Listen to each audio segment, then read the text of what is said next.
Pengamal perubatan bergelar Datuk Seri ditahan bersama 15 individu selepas disyaki terbabit rasuah melibatkan pendaftaran kelahiran. Penahanan dilakukan oleh Suruhanjaya Pencegahan Rasuah Malaysia SPRM menerusi Op Outlander dan Op Birth semalam.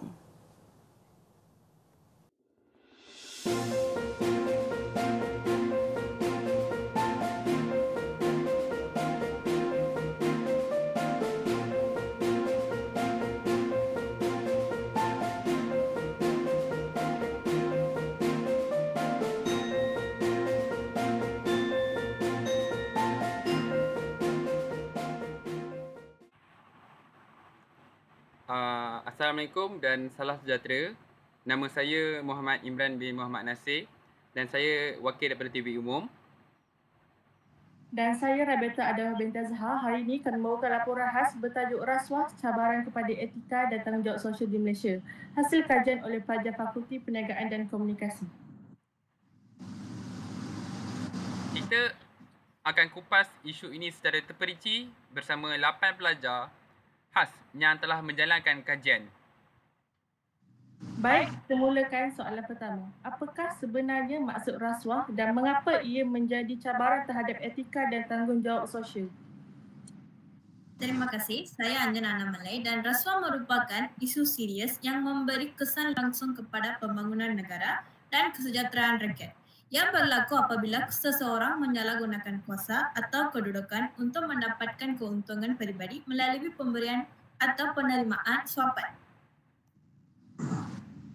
Bentuk suapan ini boleh berupa wang, hadiah, jawatan atau perkhidmatan dan boleh berlaku di mana-mana termasuk sektor awam, swasta maupun institusi pendidikan. Rasuah bukan sahaja meruntuhkan integriti individu, malah mencabar nilai etika dan tanggungjawab sosial masyarakat secara keseluruhan. Justeru itu, kajian ini dijalankan bagi mengenal pasti punca, kesan dan peranan etika serta pendidikan dan membanteras gejala ini.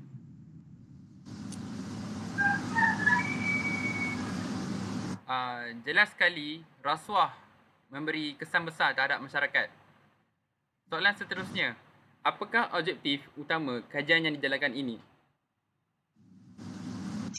So, first of all, hai, nama saya Puan Hadi Syafrin from Melbourne dan kajian ini dijalankan dengan 3 objektif utama.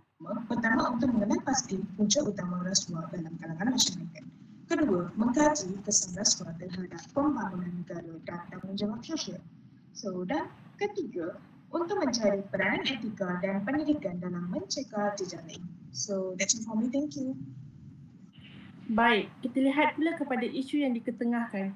Apakah permasalahan utama yang telah dikenal pasti dalam kajian ini?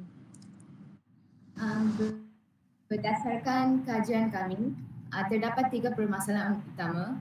Pertama, rasuah masih berleluasa walaupun pelbagai inisiatif dan kempen telah dijalankan.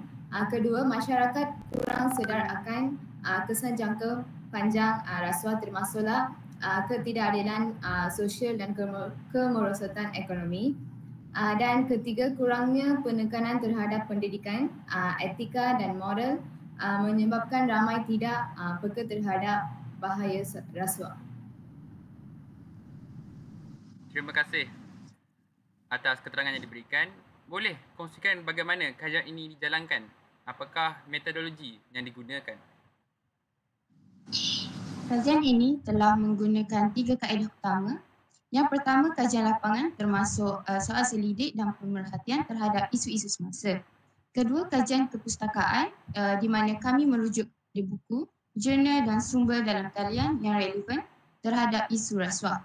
Dan ketiga, persampalan mudah menggunakan borang Google Form yang diedarkan kepada pelajar universiti melalui media sosial. Tematik, apakah dapatan utama daripada kajian yang telah dijalankan ini? Antara dapatan utama ialah tamak kuasa, tekanan ekonomi dan kurangnya pengawasan merupakan punca utama rasuah. Dari segi kesan rasuah menyebabkan ketirisan ekonomi, kemerosotan nilai sosial dan hilangnya kepercayaan terhadap institusi awam.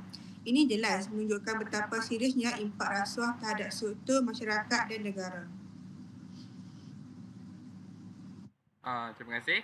Berdasarkan dapatan itu, apakah analisis yang dapat dibuat mengenai punca dan penyelesaian terhadap rasuah? Analisis kami mendapati bahawa kelemahan nilai etika dalam kalangan individu menjadi faktor utama berlakunya rasuah. Jika nilai integriti ditegakkan sejak usia yang muda, gejala ini lebih mudah untuk dicegah, malah budaya tutup mata dalam organisasi perlu diberhentikan dan mewujudkan sistem pelaporan yang telus dan berani. Jelas sekali bahawa peranan etika sangat penting. Jadi, apakah kesimpulan keseluruhan daripada kajian ini? Secara keseluruhannya, kajian ini menunjukkan bahawa rasuah merosakkan sistem sosial dan nilai moral masyarakat. Usaha membenteras rasuah memerlukan kerjasama menyeluruh antara institusi pendidikan, masyarakat dan pihak berkuasa. Hanya dengan pendekatan yang holistik, barulah negara kita dapat bebas daripada gejala ini. Satu perkongsian yang amat bermanfaat dan menyentuh isi penting negara.